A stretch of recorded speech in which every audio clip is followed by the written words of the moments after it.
یک اوپر کلابی آهنگ قربان زردک و شعر اشور سفر حواله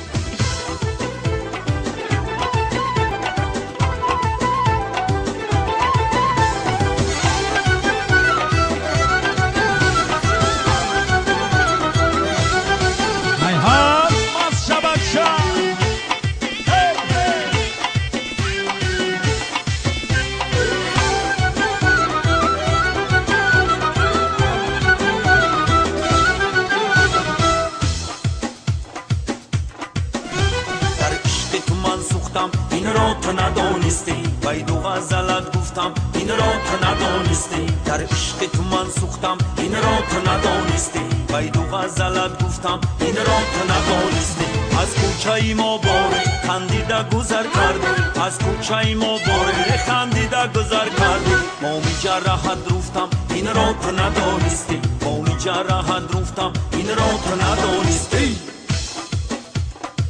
تو ندانستی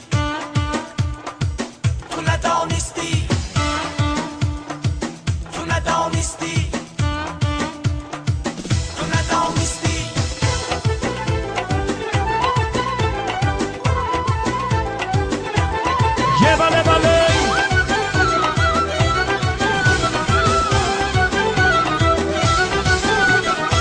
انا هم مصجا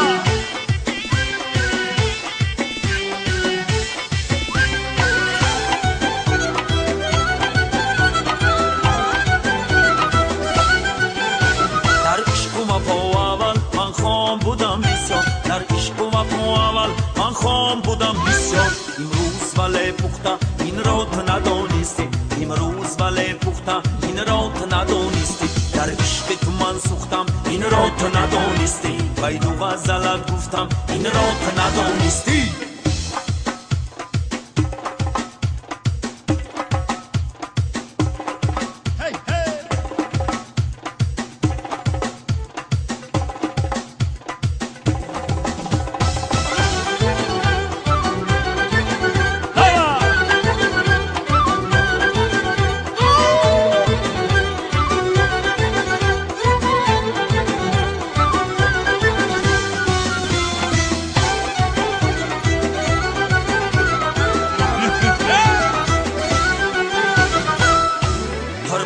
شور دل بار بی باکی را بس بیل ما بی باکی را بس بیل ما بی باکی را بس بیل ما قربان دا شور دل بار بی باکی را بس بیل ما یک بار مرا پرسی میخواهی چی و کیستم یک بار مرا پرسی میخواهی چی و کیستم در عشق تو من سوختم این را تو ندانستی وای دو غزلت گفتم این را تو